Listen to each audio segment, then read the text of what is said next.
I am Phil Ashey from the American Anglican Council from Auckland, New Zealand, where I'm at the 15th meeting of the Anglican Consultative Council. This has been different than ACC-14 in Jamaica, which we attended 3 years ago.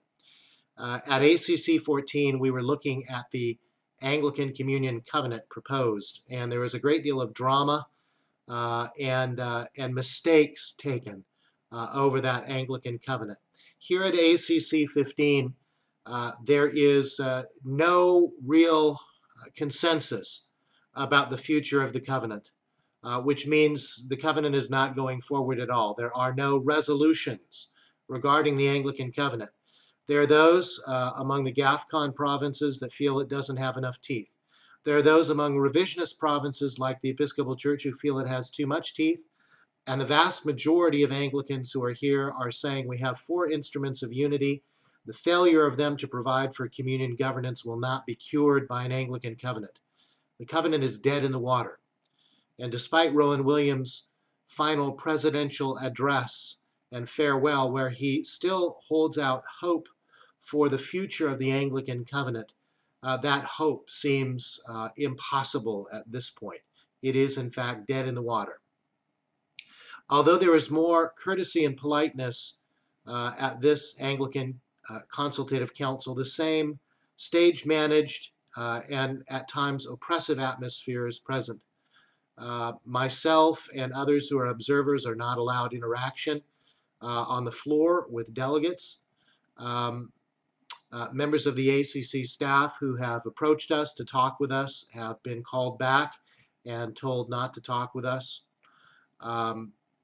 So I have to say that by the very processes here in place, which are a process in which resolutions are put forward, there's a brief plenary background and history to the resolution.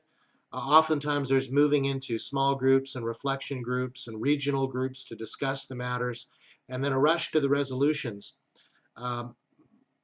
The real issues of the Anglican Communion, namely the issue of gospel truth and its abandonment by North American Anglicans in the Episcopal Church and the Anglican Church of Canada, has been frankly avoided.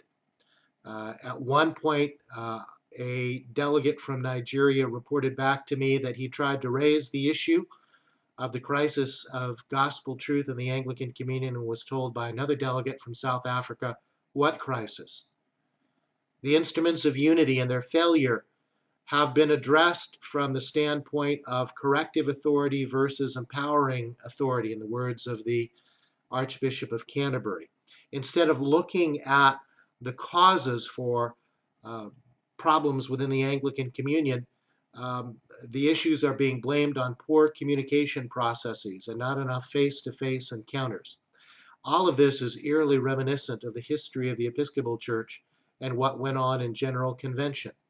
We're going to hear finance reports today that are going to report that the Anglican Consultative Council has already gone into debt on this very expensive meeting. We estimate at least $500,000 of expenditures, and it's been reported that they're already $70,000 in debt.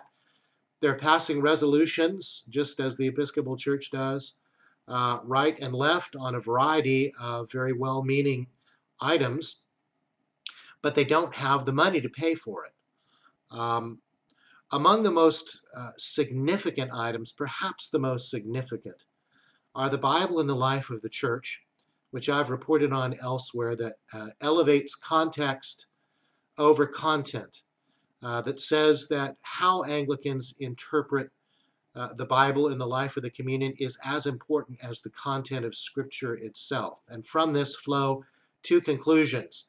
Out of the diversity of contexts and the diversity of interpretations from those contexts, no one interpretation will be able to stand over another, and there are no limits as to the interpretation of Scripture. So the Bible simply becomes a mirror into which one's own context can be spoken.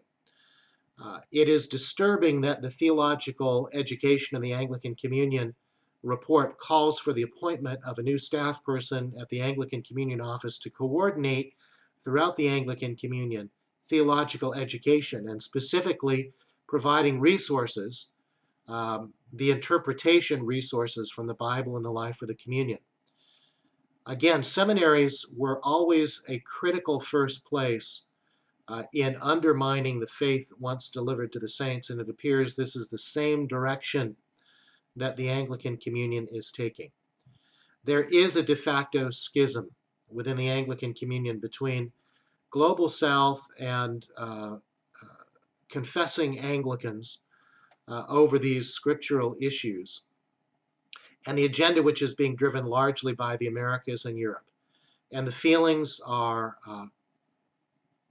very close to the surface. It is hard to see how the Anglican Consultative Council can continue to represent the majority of Anglicans and not become, on its current trajectory, simply a creature of the Episcopal Church, the Anglican Church of Canada, and those who have enough money to fund it.